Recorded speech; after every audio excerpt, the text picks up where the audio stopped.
ऐसी मस्जिद कमेटियां कैसे होनी चाहिए। फरमाने आला हज़रत इमाम सुन्नत रहीमहुल्लाह के मुताबिक आपने मस्जिद कमेटियों की कुछ जिम्मेदारियां बयान की हैं और कुछ शराइत बयान की हैं। सबसे पहले नंबर पर फरमाया दयानतदार हो, खयानत करने वाला ना हो, गबन करप्शन खाइन ना हो, दयानतदार हो।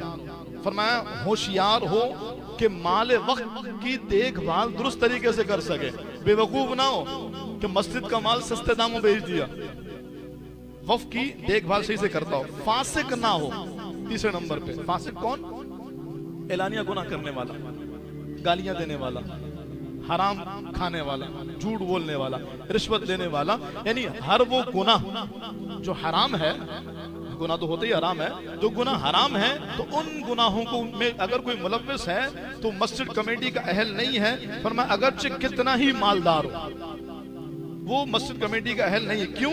आला हज़रत फरमाते हैं क्योंकि जब वो अल्लाह की नाफरमानी से नहीं डरता तो फिर हम कैसे मस्जिद के मामलात में उस पर इत्मीनान कर सकते हैं कि मस्जिद के मामलात में वो अल्लाह से डरेगा।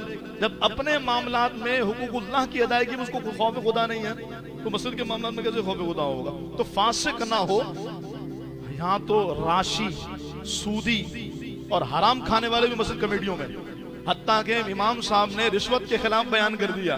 इमाम साहब फारिग, इमाम साहब ये बयान नहीं किए कि जा रिश्वत के खिलाफ नहीं किया। आपको क्या पता कारोबार के कितने तरीके हैं, आजकल कितने मुश्किलात हैं। आप तो मस्जिद में आते नमाज पढ़ाते चले जाते हैं, आपको थोड़ी पता कितने मसाइल हैं, कितनी परेशानियां हैं। तो हकीकत यह है कि इमाम मस्जिद की जिम्मेदारियों को देखने वाला फासिक ना हो। अगर फासिक होगा तो फिर वो कमेटी का अहल नहीं हो सकता। चौथे नंबर पर लहव लइब में मशगूल ना रहे, खेल कूद में, गाने बाजे में। यहाँ तो हालात ये हैं कि खुद कमेटी वालों के घरों पर अगर शादियां हो तो धूम धड़क के गाने बाजे हड़ाउड़ी हो रही होती, और यकीनन ये वही अमल है जिसके मुतालिक फरमाया गया ये लहव लइब और हराम है। तो लहव लइब का शिकार ना हो। फरमाया काहिल भी ना हो, सुस्त कि अगर काहिल बंदा होगा तो मस्जिद का काम नहीं करेगा, वो बैठा रहेगा और उससे मस्जिद का नुकसान होगा। छठे नंबर पर फरमाया ये बहुत अहम तरीन मसाइल हैं। हो सकता है आपको लगे यार यूं ही हमसे मुताल्लिक नहीं, हर एक से मुताल्लिक है। अगर आप मनसब पर हैं तो भी, अगर नहीं है और आपको मनसब मिले तो भी आपके लिए ये शराइत है। वक्फ के मसाइल पर आगाही हो, यानी मिसाल के तौर से ये मिंबर है, अब ये पुराना हो गया, क्या करेंगे? उसको बेच दें, तोड़ दें, नया बनवा दें? उसको मालूम हो इसके बारे में क्या करना है। ये डाइस है, वफ की है, क्या करें? इसको बाहर ले जाके इस्तेमाल कर सकते हैं। यार मेरे घर में महफिल जरा ले आना ना, इसको ले जा सकते हैं। ये दरी है, ये दरी बोसीदा हो गई, अब क्या करें? पोछा बना लें, इसका सफाई करने के लिए इसको इस्तेमाल कर सकते हैं। उसको वफ के मसाइल पर आ गई हो। ये बहुत सीधा सीधा बातें मैंने अर्ज की, वरना चंदे के मुतालिक तो आगे आ रहा है मसला। सातवें नंबर फरमाया चंदे के मसाइल को जानता हो, किस पैसे को कहाँ लगाया जाए। हमारे यहाँ खत्म कुरान का चंदा होता है और लोगों को 27 रमजान की सहरी करा दी जाती है उसी पैसों से। जिसने भी कराई, इस बार मसला आया दारुल में, जिसने भी कराई है ना उस पर उसका तावान लाजिम है, क्योंकि ये जो चंदा खत्म कुरान के लिए किया गया है ये तरावी पढ़ाने वाले के लिए, या फिर अगर उर्फ में बोनस दिया जाता है उससे, तो इन सब चीजों के लिए होगा। वो सहरी करवाने के लिए, या एक मस्जिद का पता लगा, खुद मेरी अपनी दानिश का ये मामला है कि एक मस्जिद में जब खत्म कुरान की रकम डिस्ट्रीब्यूट की, पैसे बच गए, तो एक बहुत बड़े साहब ने कहा इस रकम को जनरेटर के पेट्रोल के लिए यूज कर लो, क्योंकि नया जनरेटर में पेट्रोल ज्यादा लगेगा तो उसके लिए इस्तेमाल कर लो। तो मैंने वहां पे कहा हज़रत ये तो नहीं हो सकता। कह रहे छोड़ो, हमें मालूम है क्या होगा, वो बहुत बड़ी शख्सियत है, तो ये हाल है। तो ऐसा बंदा जो कितनी बड़ी शख्सियत हो, अगर वफ के मसाइल पर आगाही नहीं है, चंदे के मसाइल को नहीं जानता, कमेटी में नहीं आ सकता कि कौन सी रकम कहाँ खर्च होगी, कौन सी रकम कहाँ खर्च नहीं होगी।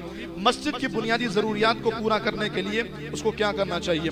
आठवें नंबर पर अहम तरीन मसला, चंदा हो या दीगर वसाइल, उसे बढ़ाने की कोशिश करना ये कमेटी की जिम्मेदारी है।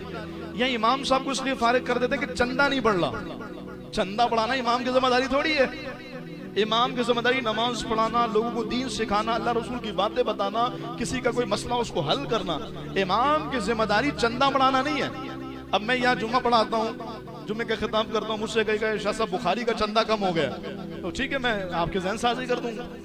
लेकिन अगर चंदा नहीं बढ़ता तो ये मेरी जिम्मेदारी थोड़ी, कमेटी की जिम्मेदारी है कि फिर वो जाए एहतराम लोगों से राब्ते करे, जो साहिबान सरबत उनसे राब्ते। चंदा बढ़ाना या मस्जिद के वसाइल को पूरा करने के लिए चंदे जमा करना ये कमेटी की जिम्मेदारी है। और कमेटी अगर इसको पूरा नहीं करती तो वो फिर अपने मामले में नाअहल है। 90 नंबर पर कोई भी मसला आए तो दारुल इफ्ता से रुजू करें, मुफ्तियान कराम से।